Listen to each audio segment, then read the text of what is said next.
নমস্কার বন্ধুরা, রুনুর রান্নাঘরে সবাইকে আমন্ত্রণ জানাই। আজ বানাবো দই এঁচোড়ের রেসিপিটা শেষ পর্যন্ত দেখার অনুরোধ রইল। রেসিপিটা শুরু করা যাক।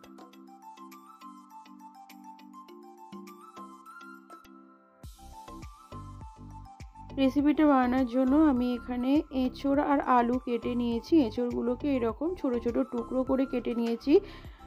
মাঝখানে শিরাটা কিন্তু বাদ দিয়েছি। এবার এদিকে গ্যাসে কড়া চাপিয়ে দিয়েছি, দিয়ে দিলাম কিছু পরিমাণে জল। এবার এঁচোড়গুলোকে আমি হালকা করে ভাপিয়ে নেব। ঢাকা চাপা দিয়ে 7 মিনিট আমি সেদ্ধ করে নিয়েছি। আমি সেদ্ধ করিনি, এটাকে ভাপিয়ে নিয়েছি।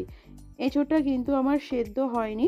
এবার আমি এঁচোড়টাকে তুলে নেব। আমি কিন্তু নুন বা হলুদ কিছুই দিইনি। এঁচোড়টাকে তুলে নিলাম।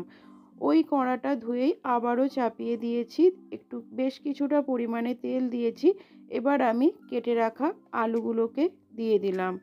দিয়ে দেবো পরিমাণ মতো নুন আর হলুদ। নুন হলুদ দিয়ে ঢাকা চাপা দিয়ে খুব ভালোভাবে আলুটাকে আমি ভেজে নেব।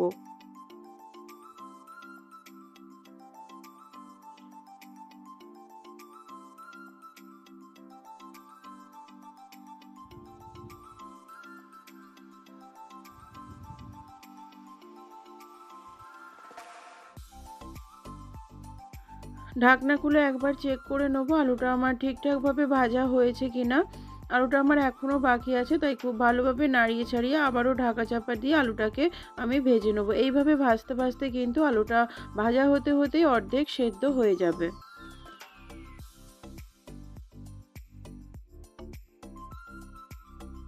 আলুটা আমার ভাজা হয়ে গেছে।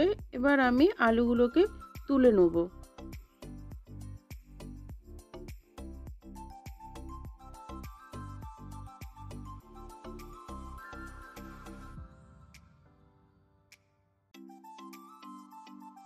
আলুটা তুলে নেওয়ার পর বেশ কিছুটা তেল রয়ে গেছে। ওই তেলের মধ্যে আমি ভাপিয়ে নেওয়া এঁচোড়গুলোকে দিয়ে দেবো। আমি এঁচোড়টা ভাপানোর সময় কোনো রকমভাবে নুন বা হলুদ কিছু দিইনি। এই পর্যায়ে নুন বা হলুদ দিয়ে এঁচোড়টাকে খুব ভালোভাবে ভেজে নেব।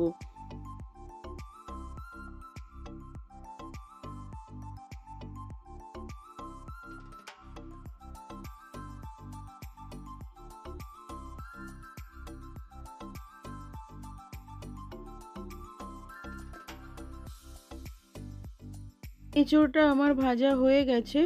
এবার আমি এঁচোড়গুলোকে তুলে নেব।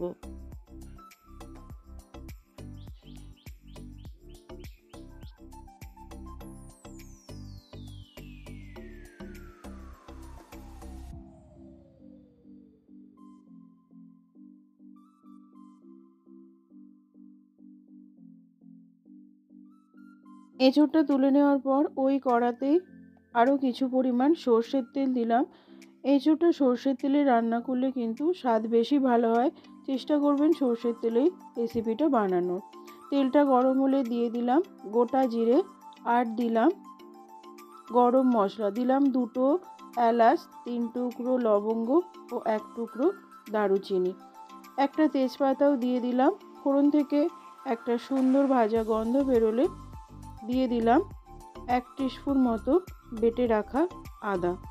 আদাটাকেও আমি একটু ভেজে নেব যতক্ষণ পর্যন্ত আদার কাঁচা গন্ধ না চলে যায়।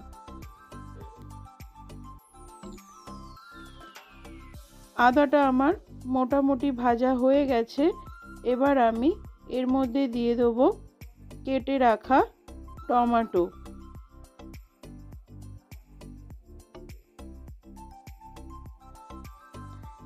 এবার আমি দিয়ে দেবো পরিমাণ মতো নুন। যেহেতু আলু আর এঁচোড়টা কিন্তু আমার নুন দিয়ে ভাজা আছে, তাই নুনটা কিন্তু বুঝেই দিতে হবে।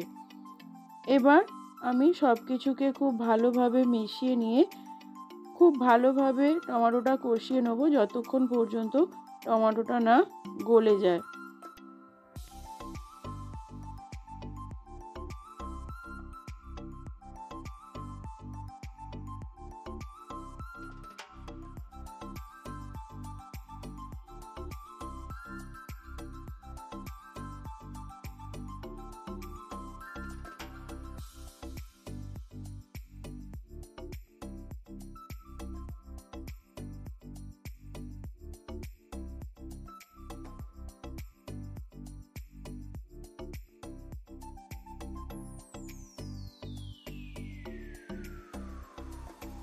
টমেটোটা আমার বেশ গলে গেছে। এবার আমি এর মধ্যে কিছু গুঁড়ো মশলা দিয়ে দেবো। দিয়ে দিলাম লঙ্কা গুঁড়ো, জিরের গুঁড়ো, ধনের গুঁড়ো ও হলুদের গুঁড়ো।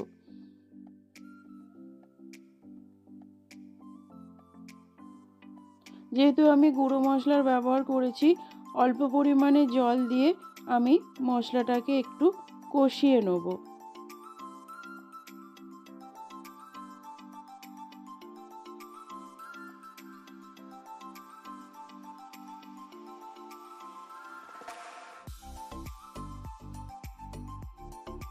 এবার আমি এর মধ্যে দিয়ে দেবো টক দই।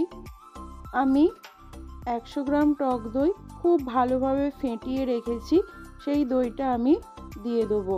দই দেওয়ার সময় গ্যাসের ফ্লেম কিন্তু একদম লো করে দিতে হবে, না হলে কিন্তু দইটা কেটে যেতে পারে। আর দইটাকে খুব ভালোভাবে ফেটিয়ে নিতে হবে।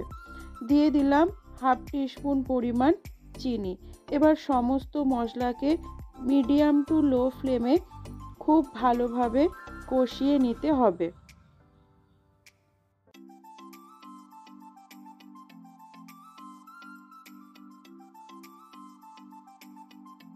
মশলাটা আমার খুব ভালোভাবে কষানো হয়ে গেছে। এবার আমি এর মধ্যে ভেজে রাখা এঁচোড় আর আলুগুলোকে দিয়ে দেবো। আলু আর এঁচোড়টাকে দিয়ে মশলার সাথে বেশ কিছুক্ষণ নাড়িয়ে চাড়িয়ে খুব ভালোভাবে মিশিয়ে নেব।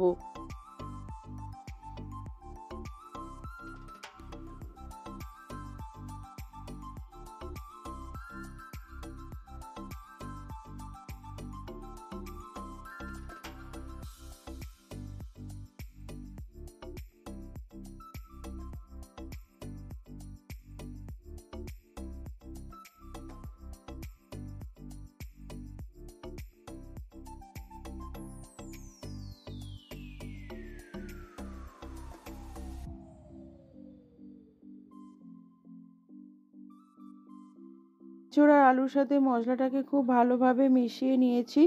আমার কিন্তু একদম জল শুকিয়ে গেছে। এই পর্যায়ে আমি দিয়ে দেবো জল। দইয়ের বাটিটা ধুয়ে আমি প্রায় 1.5 বাটি মতো জল দিলাম।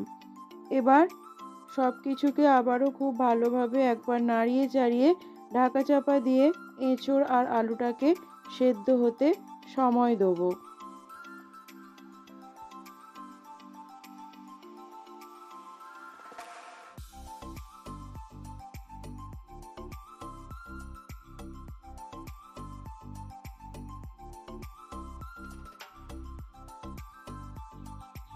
ঢাকনা খুলে একবার এঁচোড় আর আলুটাকে চেক করে নেব সব কিছু ভালোভাবে সেদ্ধ হয়েছে কিনা।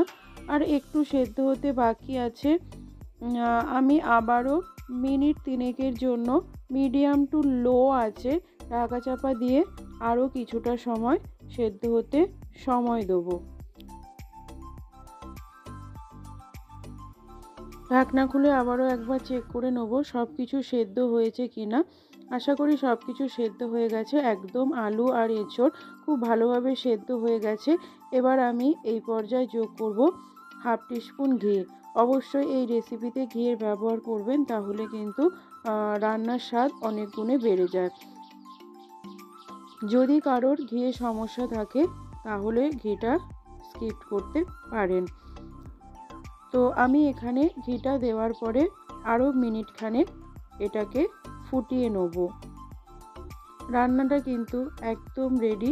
গরম গরম ভাতের সাথে অবশ্যই পরিবেশন করুন। আশা করছি ভালো লাগবে। বাড়িতে এইভাবে একবার ট্রাই করুন। আর আজকের রেসিপি কেমন লাগলো কমেন্ট বক্সে কমেন্ট করে জানাতে ভুলবেন না। রেসিপি যদি ভালো লাগে তাহলে চ্যানেলের সাথে থেকে এগিয়ে যেতে সাহায্য করবেন। দেখা হবে আরও নতুন কোনো রেসিপির সাথে। সবাই ভালো থাকবেন, সুস্থ থাকবেন। আজকের মতো এই পর্যন্ত।